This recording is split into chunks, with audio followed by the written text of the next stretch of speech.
میں نے بڑی مشکل سے رخ بدل کر اس سرسراہٹ کا راز جاننے کی کوشش کی تو حلق سے چیخ نکل گئی۔ وہ کالا ناگ جسے میں نے مردہ سمجھا تھا اس وقت پھن کاڑھے کھڑا تھا۔ میرا اس سے زیادہ فاصلہ نہیں تھا، ایک لمحے میں وہ مجھ پر وار کر سکتا تھا، اور یہی ہوا۔ اچانک سانپ نے اپنی جگہ سے حرکت کی اور اس کے منہ سے زبردست پھونکار نکلی۔ میں اچھل کر 2 قدم پیچھے ہٹ گیا۔ سانپ رخ بدل کر میرے سامنے آ گیا۔ اس کی ننھی ننھی آتش بار آنکھیں مجھ پر جمی ہوئی تھیں۔ اس نے دوبارہ اپنی جگہ بدلی اور مجھے پھر اپنی جگہ چھوڑنی پڑی۔ میں بھاگ بھی نہیں سکتا تھا کیونکہ خطرہ تھا کہ جیسے ہی میں نے پیٹھ موڑی، سانپ مجھ پر پیچھے سے حملہ کر دے گا۔ جان بچانے کی ایک ہی ترکیب تھی کہ میں اس کے سامنے رہ کر اس کے حملے سے خود کو بچاؤں۔ سانپ جس انداز سے میرے سامنے آیا تھا، اس کی وجہ سے میرے اور اس شاخ کے درمیان فاصلہ بڑھ گیا تھا جس پر میرا کوٹ لٹکا ہوا تھا۔ ایک لمحے میں مجھے اندازہ ہو گیا تھا کہ سانپ کوٹ تک پہنچنے کا راستہ روک رہا ہے۔ اب کیا کروں؟ ابھی کوئی فیصلہ نہیں کر پایا تھا کہ اچانک چبوترے کے نیچے سے کسی جانور نے چھلانگ لگائی اور چبوترے پر چڑھایا۔ میں نے پھٹی پھٹی آنکھوں سے اسے دیکھا۔ چند لمحے تک سمجھ میں نہیں آیا کہ وہ کون سا جانور ہے، لیکن پھر میں نے اسے پہچان لیا۔ وہ نیولا تھا جس نے اوپر آتے ہی اچھل کر سانپ پر حملہ کر دیا تھا۔ سانپ بے چین ہو گیا۔ پہلے اس کی آنکھیں مجھ پر جمی ہوئی تھیں، لیکن اب اس کا رخ نیولے کی طرف ہو گیا تھا۔ اس نے نیولے پر پھن مارا، لیکن نیولے نے آسانی سے اس کا وار خالی دے دیا اور سانپ کے جسم پر حملہ کر دیا۔ سانپ نے بلبلا کر رخ بدلا اور دوبارہ نیولے پر حملہ کیا، لیکن نیولا اس سے کہیں زیادہ پھرتیلا تھا۔ وہ آسانی سے اس کے وار بچا رہا تھا اور ساتھ ہی موقع ملتے ہی سانپ کے جسم پر حملے بھی کر رہا تھا۔ اس کی کوشش تھی کہ سانپ کا پھن پکڑ لے۔ صاف لگ رہا تھا کہ سانپ خوفزدہ ہو گیا ہے، اور پھر سانپ نے ہمت ہار دی۔ وہ پھن ڈال کر بری طرح بھاگا اور چبوترے سے نیچے اتر گیا۔ نیولا بھی اس کے پیچھے دوڑ گیا تھا۔ دونوں غائب ہو گئے تو میری جان میں جان آئی۔ چند لمحوں کے لیے تو میں یہاں اپنی آمد کا مقصد ہی بھول گیا تھا۔ جب وہ دونوں نگاہوں سے اوجھل ہو گئے تو میرے حواس جاگے اور مجھے اپنی یہاں آمد کا مقصد یاد آ گیا۔ پہلے دل چاہا کہ جہاں سے وہ دونوں گئے تھے وہاں جا کر دیکھوں کہ نیولے نے سانپ کا تیاں پانچا کیا یا نہیں، لیکن پھر خود کو سنبھال لیا۔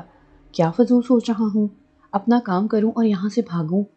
نئی ہمت کے ساتھ آگے بڑھا اور شاخ کے پاس پہنچ گیا۔ مجھے صاف لگ رہا تھا جیسے نامعلوم ہوائیں مجھے ہاتھ بڑھانے سے روک رہی ہوں۔ یہ پراسرار قوتیں چیخ رہی ہوں کہ میں کوٹ نہ اتاروں، لیکن میں نے آگے بڑھ کر شاخ پر ہاتھ ڈالا اور مجھے یوں لگا جیسے کسی نے اس اونچی شاخ کو نیچے جھکا دیا تاکہ میں آسانی سے کوٹ اتار لوں، اور میں نے کوٹ شاخ سے اتار لیا۔ ایک عجیب سا احساس میرے رگ و پے میں اتر گیا، جیسے خوشی ہوئی ہو، لیکن پھر کچھ اور بھی ہوا۔ مردہ سانپ کو تو میں نے دیکھ ہی لیا تھا کہ وہ اصل میں مردہ نہیں تھا، لیکن جو ہی کوٹ میرے ہاتھ میں آیا، اچانک زمین پر پڑا ہوا مردہ الو پھڑپڑایا اور اس نے کریہ چیخ ماری اور ایک دم اڑ کر پیپل کی ایک شاخ پر جا بیٹھا۔ یہی عمل چیل نے بھی کیا تھا۔ یہ تمام مناظر خوف سے دل کی حرکت بند کر دینے والے تھے، لیکن خود پر غور کرنے سے ایک نیا احساس اور ہوا تھا، وہ یہ کہ ان مافوق العقل واقعات نے خاصا حوصلہ پیدا کیا تھا، اور خوف کا وہ عمل اب نہیں رہا تھا جو ہونا چاہیے تھا۔ گویا مشکلیں اتنی پڑی مجھ پر کہ آساں ہو گئی۔ آغاز اس وقت سے ہوا تھا جب میں نے جاوید انصاری کے بازو کے نشان کو چھیڑا تھا۔ اس کے بعد جو انوکھے واقعات عمل میں آئے تھے وہ ناقابل فراموش تھے، اور میں ان کا عادی ہوتا چلا جا رہا تھا۔ کوٹ کی جیب تلاشی لی تو وہ تعویذ اس میں موجود تھا۔ کوٹ لے کر چبوترے سے نیچے کود آیا۔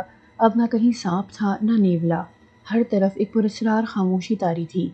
میں کار کے قریب پہنچا اور دروازہ کھول کر اندر بیٹھ گیا۔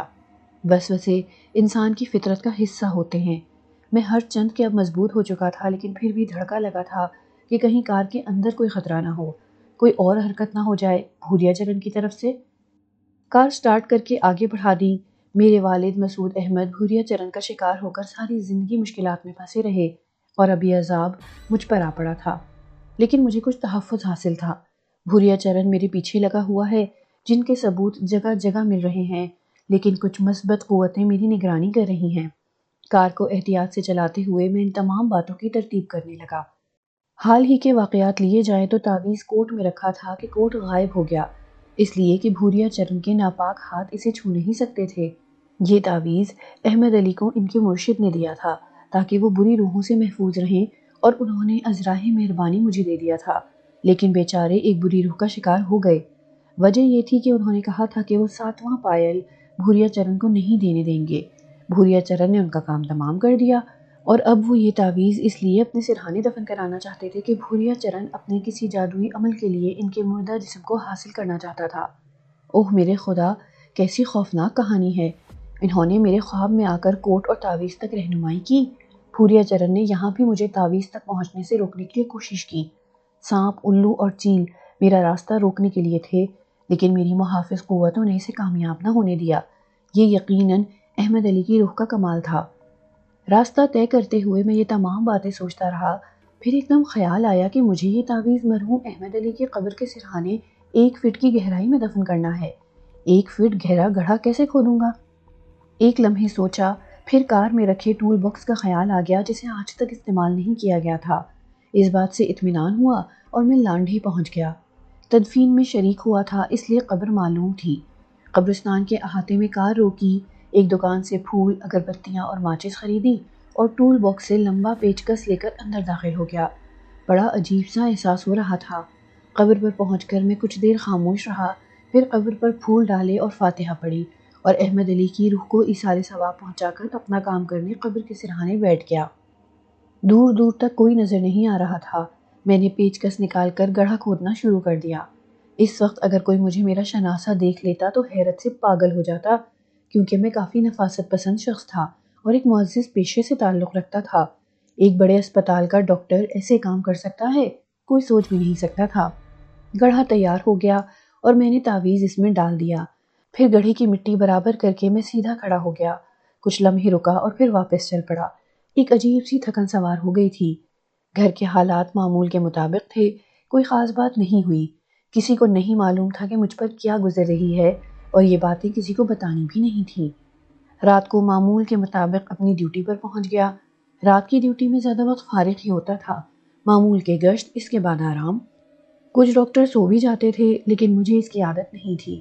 آج خاص طور سے میں نے محسوس کیا کہ ڈاکٹر سائرہ کچھ کھچی کھچی سی ہے۔ وجہ میری سمجھ میں نہیں آئی لیکن میں اس بات سے خوش تھا۔ البتہ جب میں ڈیوٹی روم میں بیٹھا تھا تو ایک دوسری نوجوان ڈاکٹر ثنا بیگ میرے پاس آ گئی۔ کیا ہو رہا ہے ڈاکٹر کامران؟ اس نے عجیب سے انداز میں مسکراتے ہوئے کہا۔ کچھ نہیں، ایک فائل دیکھ رہا تھا۔ کچھ گستاخی کر سکتی ہوں؟ ثنا نے کہا۔ کیجیے، میں ترکی بترکی بولا اور وہ ہنس پڑی۔ اجازت کا شکریہ۔ ڈاکٹر سائرہ کے بارے میں کچھ کہنا ہے؟ خیریت؟ اسے دل کی تکلیف ہو گئی ہے، ثنا نے کہا اور میں چونک پڑا۔ کیا؟ میں نے حیرت سے کہا۔ کہاں ہے وہ؟ بلاؤں؟ ثنا بدستور شرارت سے بولی اور میں اس کے انداز پر غور کرنے لگا۔ پھر میں نے کہا، آپ مذاق کر رہی ہیں یا سنجیدہ ہیں؟ سوری، مجھے لگ رہا ہے جیسے… اللہ ڈاکٹر کامران، آپ صرف ڈاکٹر ہیں یا انسان بھی ہیں؟ وہ بیچاری آپ کو حال دل سنا رہی تھی اور آپ نے کان بند کر رکھے تھے۔ آپ سے کچھ رومانس کے بارے میں بات چیت ہوئی تھی اس کی اور آپ نے بے اتنائی برتی تھی۔ مجھے یاد آ گیا اور پھر یہ بھی اندازہ ہو گیا کہ اسی دن سے ڈاکٹر سائرہ کچھ کھچی کھچی سی ہیں، لیکن اس بات پر مجھے غصہ آ گیا۔ میں نے کسی قدر تلخی سے کہا، کچھ شعبے ایسے ہوتے ہیں ڈاکٹر ثنا جو صرف کاروباری نہیں ہوتے، بلکہ ان کا تعلق ہم انسانی زندگی سے ہوتا ہے۔ ہم اپنے لیے نہیں دوسروں کے لیے جیتے ہیں، یہی ہمارا منصب ہے۔ ضروری نہیں ہے کہ ہم بھی عام لوگوں کی طرح صرف اپنے جذبات کی پذیرائی کریں۔ مجھے آپ سے اختلاف ہے ڈاکٹر کامران، بے شک ہماری ذمہ داریاں مختلف ہیں، لیکن ہم بھی ایسے گھر سے تعلق رکھتے ہیں جہاں ہمارے پیار کے رشتے ہوتے ہیں اور ہم ان رشتوں سے انصاف کرتے ہیں۔ ہاں ایسا ہے، لیکن چلیں چھوڑیں، مجھے اندازہ ہو گیا۔ کیا؟ یہی کہ سائرہ آپ کے دل کی گہرائیوں کو نہیں چھو سکی۔ میرے دل کی گہرائیوں میں صرف ایک آرزو ہے ڈاکٹر ثنا، وہ یہ کہ میں ایک بڑا ڈاکٹر بنوں۔ اچھی بات ہے، ثنا نے کہا اور بات ختم ہو گئی۔ ثنا کے جانے کے بعد میں عجیب سے احساس میں کھو گیا۔ کیا میری یہ خواہش پوری ہوگی؟ میں جس شیطانی جال میں پھنس گیا ہوں، اس سے نکل سکوں گا؟ مجھ پر تو ناگہانی پڑی تھی، طبیعت پر ایک بوجھ سا آ پڑا اور میں مزمحل ہو گیا۔ اس گفتگو سے اور الجھ گیا تھا۔ ڈاکٹر سائرہ ہی کی بات نہیں تھی، زندگی کے اس رخ کی طرف آج تک رغبت نہیں ہوئی تھی۔ بھابیاں بہت سے منصوبے بناتی تھی میری شادی کے، میری پسند پوچھتی تھی لیکن میں انہیں ٹال دیتا تھا۔ بہت سے ایسے مواقع آئے جب لڑکیوں نے متاثر کرنے کی کوشش کی تھی لیکن میں نے کسی کی پذیرائی نہیں کی تھی۔ باہر گہری تاریک رات پھیلی ہوئی تھی، بے کران سناٹا چیخ رہا تھا۔ ہر چند کے کوریڈور کا وہ حصہ جو میری پسندیدہ جگہ تھی اب میرے لیے خوف کی علامت بن گئی تھی اور میں رات میں تنہا وہاں بیٹھنے سے گریز کرنے لگا تھا، لیکن اس وقت وہاں بیٹھنے کو دل چاہا اور میں وہاں جا کر بیٹھ گیا۔ بہت سی سوچیں ذہن میں گردش کرنے لگیں۔ باہر پہلی تاریکی میں عجیب عجیب شکلیں نظر آنے لگیں، لیکن وہ صرف احساسات کے سائے تھے۔ البتہ تھوڑی دیر کے بعد کوئی چھوٹی سی شے متحرک نظر آئی اور میں چونک پڑا۔ یہ میرے احساس کا سایہ نہیں تھا، وہ شے میری طرف آ رہی تھی۔ دیکھتے ہی دیکھتے وہ کوریڈور کی چھت میں لگے بلب کی روشنی کی زد میں آ گئی اور میں حیرت سے اچھل پڑا۔ وہ مونا تھی، میری پیاری بلی۔ اس نے چھلانگ لگائی اور کوریڈور کی 4 فٹ اونچی دیوار پر چڑھ آئی۔ میں خوشی سے اٹھ کھڑا ہوا اور میرے منہ سے نکلا، ارے مونا، کہاں چلی گئی تھی تو؟ یہ کہہ کر میں آگے بڑھا تو وہ واپس نیچے کود گئی۔ میں کوریڈور کی دیوار کے پاس کھڑا ہو گیا اور بولا، تو زندہ ہے مونا؟ کہاں غائب ہو گئی تھی؟ مجھ سے ڈر رہی ہے؟ اوپر آ۔ تب میں نے غور سے مونا کو دیکھا اور اچانک میرے بدن میں سرد لہر دوڑ گئی۔ بلیوں کی آنکھیں رات میں چمکتی ہیں۔ میں نے کئی بار مونا کی آنکھیں بھی چمکتی دیکھی تھیں۔ وہ قدرتی بات تھی، لیکن اس کے چہرے پر پیار ہوتا تھا اور وہ سیدھی میری گود میں آ بیٹھتی تھی اور کھر کھر کرنے لگتی تھی۔ مونا کی آنکھیں اس وقت بھی چمک رہی تھیں، لیکن ان کا رنگ گہرا سرخ تھا اور پتلیاں سیدھی کھڑی تھیں، لیکن بس سبز رنگ کی لکیر جیسی۔ ان آنکھوں اور چہرے پر ایک خونخوار سی کیفیت نمایاں تھی۔ پھر اس کے منہ سے ایک کرخت آواز نکلی، من تو چاہتا ہے رے کہ تیرا ٹیٹواں چبا لوں، کالی ماں کی سوگند، پر میں ایسا نہیں کر سکتا۔ آواز بھوریا چرن کی تھی۔ میرا بدن خوف سے منجمد ہو گیا تھا۔ وہ پھر بولا، بات کر ہم سے چھورا، ہم تیرے بیری نہیں ہیں، بات کر ہم سے۔ نہ جانے کہاں سے میرے اندر ہمت کی لہر سی اٹھی، مجھے کوئی اندازہ نہیں ہو سکا۔ میں نے کہا، ہاں بولو بھوریا چرن۔ آواز بھی تیری اپنے پتا جیسی ہے، ہم سے دشمنی نہ کر، کالی ماں کی سوگند ایسی تباہی پھیلائیں گی کہ تو سنبھالے نہ سنبھال پائے گا۔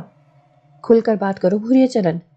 میں واقعی اپنی ہمت پر خود حیران رہ گیا تھا۔ بہت کام خراب کر دی ہے تمہارے اس مولوی نے، پر اپنی جان کھو بیٹھا۔ جو کچھ ہم کہت رہیں اسے غور سے سنو۔ تم اپنے پتا کے راستے پر مت چلو، ہمیں کھنڈولا بننا ہے اور کالی ماں کے وردان سے ایسا ہو کر رہے گا، پر تو نے اس مولوی کے کہنے پر گیل لمبی کرائی ہے، اس نے ہماری گیل کھوٹی کر دی ہے۔ ارے ہم سنکھا بن جاتے تو تیرا کام شروع ہو جاتا۔ مجھے بتاؤ کہ شنکھا کیا ہوتا ہے؟ میں نے پوچھا۔ ہاں بتا دیتے ہیں، ہم اوپر آئے رہن، ہم کا ہاتھ مت لگائی رہن، بیٹھ جا کرسی پر، وہ بولا، اور میں نے اس کی بات مان لی۔ میں پیچھے ہٹ کر کرسی پر بیٹھ گیا۔ تب بھوریا چرن مونا بلی کے روپ میں اوپر آ گیا اور بلیوں کے مخصوص انداز میں بیٹھ گیا۔ اس کی آنکھوں میں سرخی اب کچھ کم ہو گئی تھی۔ پھر اس نے کہا، سنکھا تو تھے ہم، کھنڈولے بن جاتے اگر تمہارا پتا ہمیں پھنگوا دوارا پہنچا دیتا، پر او نہ ہی مانا، اس نے ہمیں مار دیا اور ہماری سنکھا سکتی بھی چلی گئی، پر کالی کے گیان نے ہمیں نیا جیون دے دیا۔ کالے جادو کا گیان منشیہ کو 3 جنم دیتا ہے، اگر وہ سنکھا گیان پالے تو، اور ہم نے وہ گیان پا لی ہے۔ تمہارے پتا نے ہمارا جیون چھین لیا، پر ہماری گیان مکتی چھیننا اوکے بس کی بات نہ تھی، ہم نے پھر سے جیون پا لیا ہے رے۔ پر سنکھا سکتی کی واپسی کے لیے ہمیں 7 پائل منشیوں کا خون پینا ضروری ہے۔ 2 کا پی لی تھا تو بیچ میں آ گیا اور ہمارا کام رک گیا، پر ایک فائدہ بھی ہوا، مسعود کا پریوار ہمارے سامنے آ گیا اور ہم کا ایک بار پھر امید بن گئی۔ پر ایک کام غلط ہو گئی رے، وہ مولوی تو کا مل گیا، اس نے ہمارا کام خراب کر دیا، اس نے اپنا جیون ہار دیا۔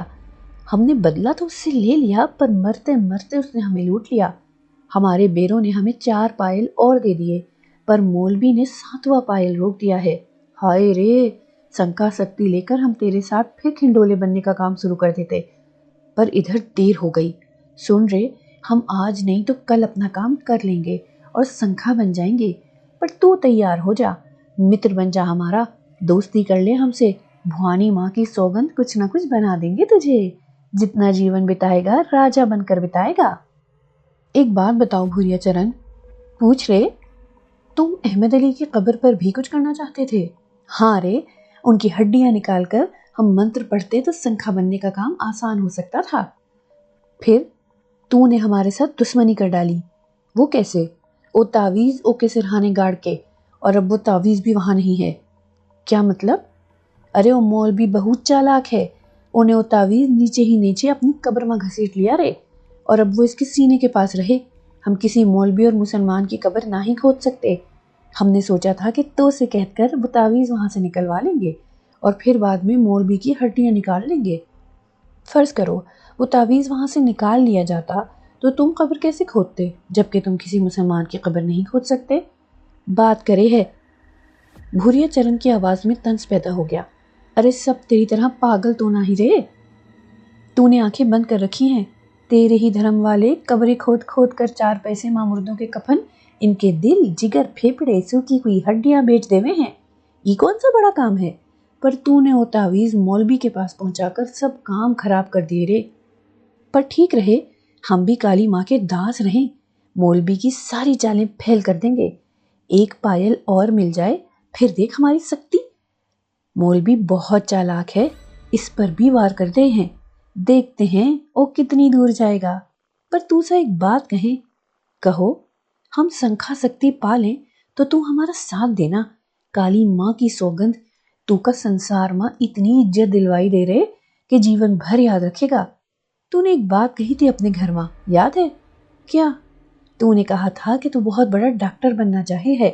چل ٹھیک ہے، ہم تو کا بہت بڑا ڈاکٹر بنائے دے رہے ہیں، تو جیون کے مزے لے، اور جب ہم سنکھا بن جائیں تو ہمیں پیر پھنگوا کی دعا پہنچا کر ہماری سختی پوری کر دے۔ اب جاوت رہے، ہمیں 7ویں پائل کو تلاش کرنا ہے، تو جیون کے مزے لے، اپنی خوشی پوری کر۔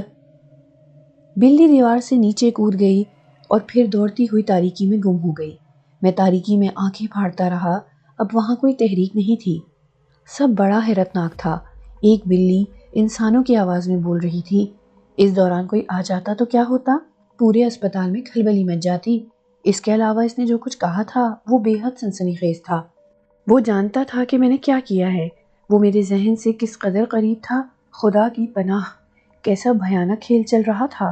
وہ مجھ سے ایک غیر ایمانی عمل چاہتا تھا جو میرے والد صاحب نے اس لیے نہیں کیا تھا، اور اس کے لیے اس نے مجھے بہت بڑا ڈاکٹر بنانے کا وعدہ کیا تھا۔ اس کے علاوہ اس نے احمد علی کے بارے میں جو کچھ بتایا تھا وہ کتنا سنسنی خیز تھا۔ احمد علی نے میرے خواب میں آ کر مجھ سے تعویذ لانے کی فرمائش کی تھی، اور اس کے بعد انہوں نے اپنی حفاظت کا انتظام کر لیا تھا۔ زندگی کے شب و روز گزرتے رہے۔ جب سے جاوید انصاری کا کیس ہوا تھا، اس کے بعد سے کوئی نہ کوئی واقعہ مسلسل ہو رہا تھا، لیکن یہ چند روز پرسکون گزرے تھے جس پر مجھے حیرت تھی۔ اس دن ایک نوجوان لڑکی کو اسپتال لایا گیا جس کا رنگ ہلدی کی طرح زرد ہو رہا تھا۔ کافی پیاری شکل و صورت کی مالک تھی جسے دیکھ کر پیار آتا تھا، لیکن اس کی حالت بہت خراب تھی۔ یہ ایک بڑے صنعتکار کی بہو تھی۔ بہت سے لوگ اس کے ساتھ آئے تھے جن میں اس لڑکی کا شوہر بھی تھا۔ بیچارہ بیوی کے غم میں نڈھال تھا۔ 1 سال سے ہم شدید پریشانی کا شکار ہیں ڈاکٹر رضوان۔ ملک کے بڑے بڑے ڈاکٹر اس بچی کا علاج کر چکے ہیں۔ 3 مہینے پہلے ہم اسے لندن لے گئے تھے، وہاں تقریباً 1 ماہ رہے، بے شمار ٹیسٹ ہوئے لیکن کوئی نتیجہ نہیں نکلا تو ہم اسے واپس لے آئے۔ کسی نے آپ کے بارے میں بتایا تو ہم اسے آپ کے پاس لائے ہیں۔ لڑکی کے سسر سیٹھ جبار نے ڈاکٹر رضوان سے کہا۔ ڈاکٹر رضوان نے لڑکی کے بارے میں بہت سے سوالات کیے، پھر اسے اسپتال میں ایڈمٹ کرنے کے لیے کہا۔ چنانچہ سارے انتظامات مکمل ہو گئے۔ لڑکی کو ایک کمرے میں منتقل کر دیا گیا اور ڈاکٹر رضوان نے اس کے کئی ٹیسٹ لکھ دیے۔ کوئی بات خلاف معمول نہیں تھی۔ میں حسب معمول ڈاکٹر رضوان کے ساتھ تھا اور پورے انہماک سے کام کر رہا تھا۔ ڈاکٹر رضوان کسی قدر خشک مزاج تھے، بہت کم گو، کبھی نہ مسکرانے والے، گفتگو نرم لہجے میں کرتے تھے لیکن چہرہ سخت گیر تھا۔ میرے ساتھ بھی ان کا رویہ بے حد خشک تھا، مگر میں ان کے مزاج کو جانتا تھا، اس لیے کبھی ان کے انداز کو محسوس نہیں کیا تھا۔ اس لڑکی کے سلسلے میں بھی انہوں نے مجھے اپنے خشک انداز میں خاص ہدایت دی تھی اور میں ان پر عمل کر رہا تھا۔ لڑکی کا نام علینا تھا اور اس کے شوہر کا نام امتیاز۔ امتیاز صحافی تھا اور اپنا ایک اخبار نکالتا تھا، بیوی سے بے پناہ محبت کرتا تھا اور اس کی بیماری کی وجہ سے بے حد پریشان تھا۔ ہر وقت اسپتال میں رہتا تھا۔ غرض یہ کہ لڑکی کا علاج ہو رہا تھا لیکن اس کے مرض کا ابھی تک کوئی پتہ نہیں چل رہا تھا۔ پھر ایک دن جب میں علینا کے کمرے میں اس کے انجیکشن لگا رہا تھا، ایک نرس میری معاونت کر رہی تھی کہ چند افراد علینا کی عیادت کے لیے آئے۔ ان میں جاوید انصاری کا بیٹا ناصر انصاری اور اس کی بہن شازیہ بھی تھے۔ یہ لوگ ڈاکٹر رضوان کے ساتھ آئے تھے۔ یہی تو ہیں ڈاکٹر کامران، میں نے انہی کے بارے میں بتایا تھا تمہیں امتیاز۔ ناصر نے مجھے دیکھ کر بے اختیار کہا اور بڑی تپاک سے مجھ سے گلے ملا۔ بہت اچھے انسان ہیں ڈاکٹر کامران، ہماری بہت مدد کر رہے ہیں، لیکن آپ نے عجیب کہانی سنائی ہے ان کے بارے میں، انہوں نے ہمیں تو ابھی تک کوئی معجزہ نمائی نہیں دکھائی۔ امتیاز نے غمناک لہجے میں کہا۔ ڈاکٹر کامران، امتیاز میرے بچپن کا دوست ہے۔ علینا بھابھی کچھ عرصے قبل بے حد خوش مزاج اور صحت مند تھیں، نہ جانے انہیں کیا ہو گیا۔ میں نے جب سنا کہ انکل جبار نے علینا بھابی کو یہاں داخل کرایا ہے تو میں نے امتیاز کو بتایا کہ وہ ڈاکٹر کامران سے ملے، جنہوں نے ایک پھونک ماری اور جاوید انصاری صاحب چند گھنٹوں میں صحت یاب ہو گئے اور اب وہ بالکل ٹھیک ہیں۔ ناصر اپنی عقیدت میں بھولے جا رہا تھا اور میرا خون خشک ہو رہا تھا، جبکہ ڈاکٹر رضوان بھی ناصر انصاری کی باتوں کی طرف متوجہ تھے۔ انہوں نے فوراً پوچھ لیا، کیا نام لیا آپ نے؟ جاوید انصاری؟ جی سر، میں جاوید انصاری کا بیٹا ہوں، وہ آپ ہی کے زیر علاج تھے۔ کیا حال ہے ان کا؟ وہ حیات ہیں؟ اللہ کا فضل ہے، بالکل تندرست ہیں۔ آپ انہیں ملک سے باہر لے گئے تھے؟ ضرورت ہی پیش نہیں آئی، کامران صاحب نے ان کا علاج کیا اور وہ صرف چند گھنٹوں میں صحت یاب ہو گئے۔ ڈاکٹر رضوان نے گہری نظروں سے مجھے دیکھا، پھر علینا کا چارٹ اٹھا کر اسے پڑھنے لگے۔ چارٹ پر نوٹ لکھا اور کمرے سے باہر نکل گئے۔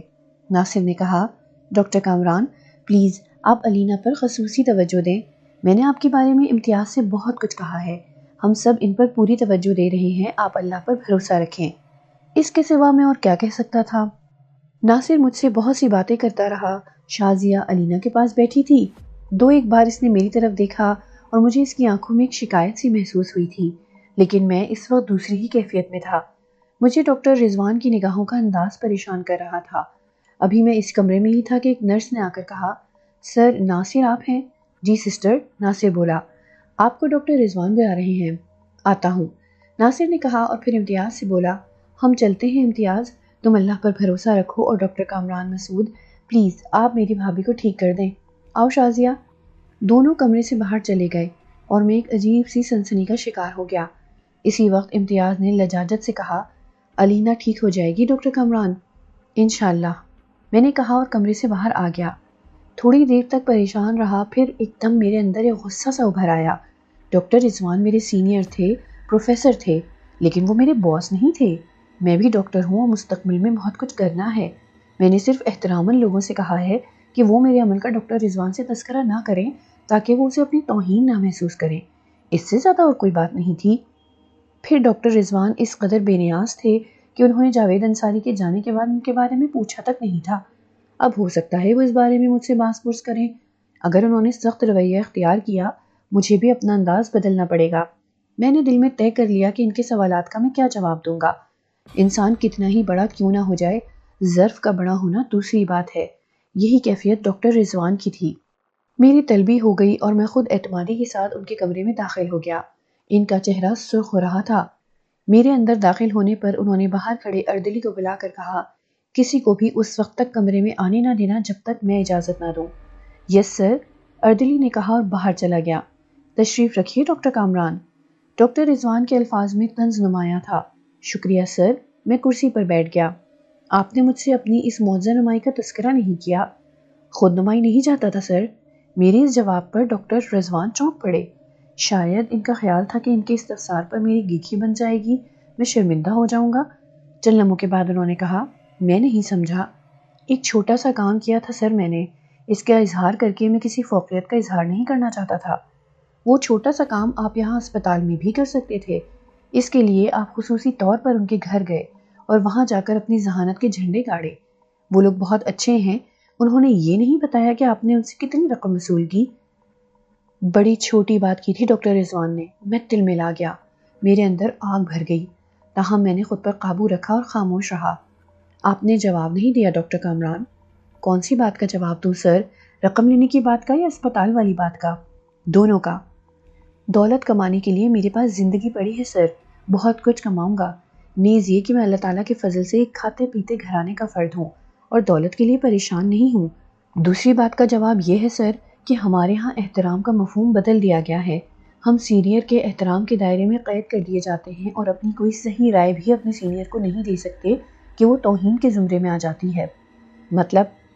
ڈاکٹر رضوان نے کرخت لہجے میں پوچھا۔ سر، جاوید انصاری کے شانے پر ایک غدود تھا۔ ہاں، میں نے کئی بار آپ کو اس کی طرف متوجہ کیا تھا۔ اس کے ٹیسٹ کرائے گئے تھے۔ ڈاکٹر رضوان کا انداز بدل گیا۔ بس میں نے اس کا چھوٹا سا آپریشن کر کے اسے نکال دیا تھا۔ ارے، اور وہ ٹھیک ہو گئے؟ جی سر۔ پتہ چلا وہ کیا تھا؟ نہیں سر۔ وہ غدود پھینک دیا تم نے؟ جی سر، بالکل۔ اف، کتنا غلط کیا، اسے لیب لانا چاہیے تھا، اس کی تحقیق ہونی چاہیے تھی۔ اول تو سر آپ آؤٹ آف سٹی چلے گئے تھے، دوسرے آپ اس سرگرمی کو پسند نہ کرتے۔ میں نے کئی بار آپ کو اس طرف متوجہ کیا تھا اور آپ نے اس پر غور نہیں کیا تھا۔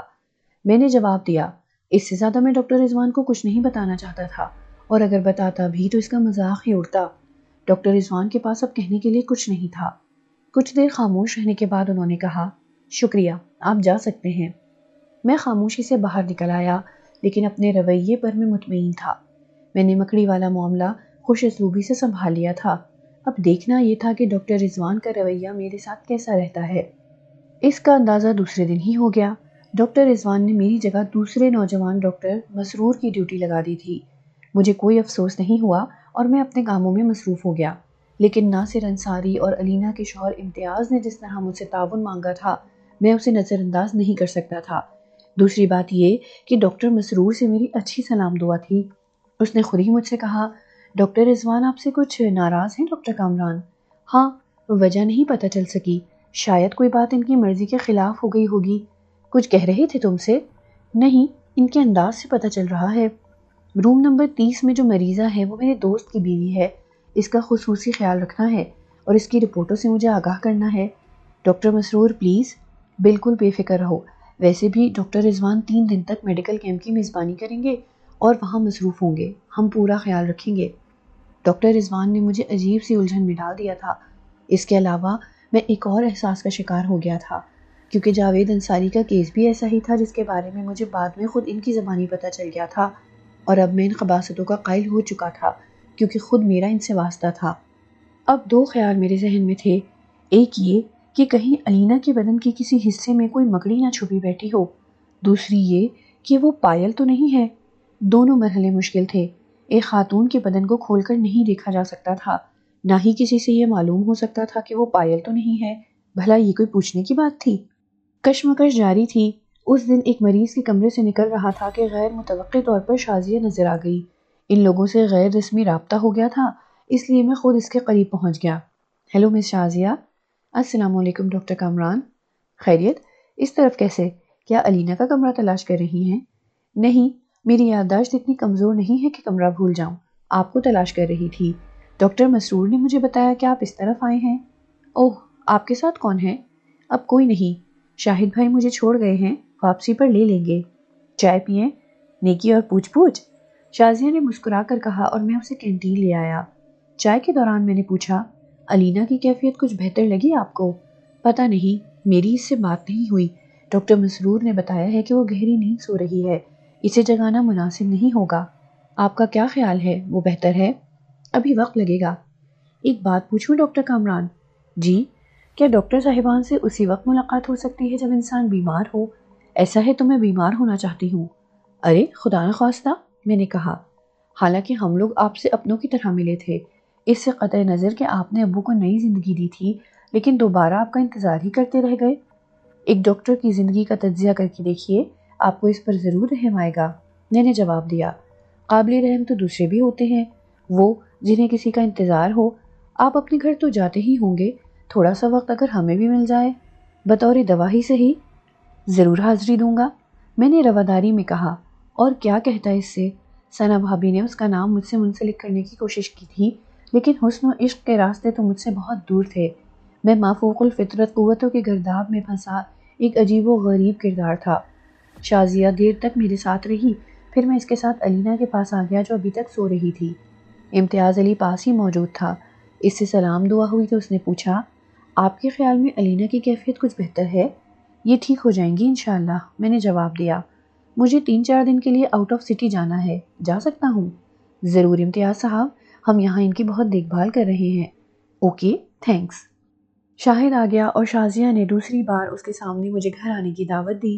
شاہد نے بھی اصرار کیا اور میں نے ٹالنے والے انداز میں ان سے ہاں کہا تھا۔ صورتحال کچھ بہتر ہوئی۔ ڈاکٹر رضوان میڈیکل کیمپ میں مصروف ہو گئے۔ امتیاز، جس کا زیادہ وقت علینا کے کمرے میں گزرتا تھا، شہر سے باہر چلا گیا تھا۔ ان دنوں بھی میری رات کی ڈیوٹی تھی۔ علینا کے کمرے کی دیکھ بھال ڈاکٹر نجمہ کے سپرد تھی۔ یہ بہترین موقع تھا۔ رات کے 2 بجے جب سناٹا تھا، میں علینا کے کمرے میں گھس گیا۔ اس بات کا مجھے اندازہ تھا کہ ڈاکٹر ہونے کے باوجود میں کسی بھی طور پر ایک خاتون کے جسم کو نہیں ٹٹول سکتا تھا۔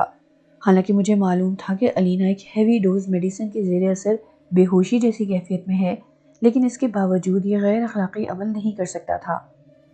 ایک موہوم سی امید پر میں نے مدھم آواز میں کہا، بھوریا چرن، اگر تم آس پاس ہو تو مجھے جواب دو۔ ایک لمحہ نہیں گزرا تھا کہ مجھے ایک منمناتی آواز سنائی دی، بھوانی سوگند، ٹھنڈ پڑ گئی منما۔ ارے ہمارا متر ہمیں آواز دے اور ہم جواب نہ دیں، اوپر ہے نا چھت پر۔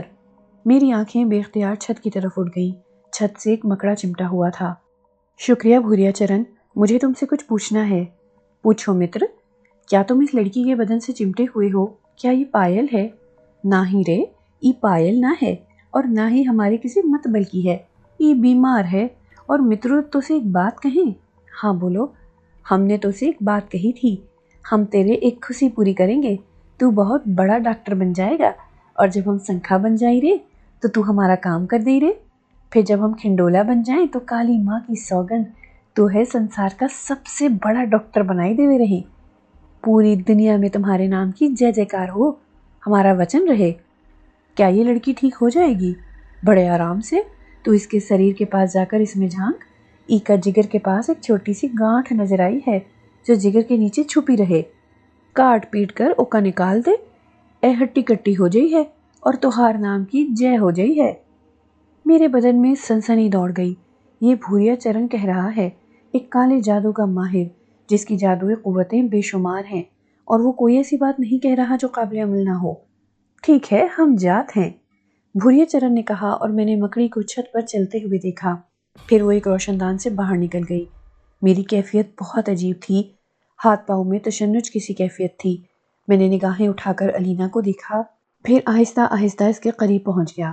میں نے اس پر نگاہ ڈالی اور دل جیسے پسلیاں توڑ کر باہر نکلنے والا ہو، یوں لگا جیسے الینا کے بدن سے سفید سفید دھواں خارج ہو رہا ہے، پھر اس کے اندرونی اعضاء نمایاں ہونے لگے، بالکل ایکس رے کی طرح یہ سب ہو رہا تھا۔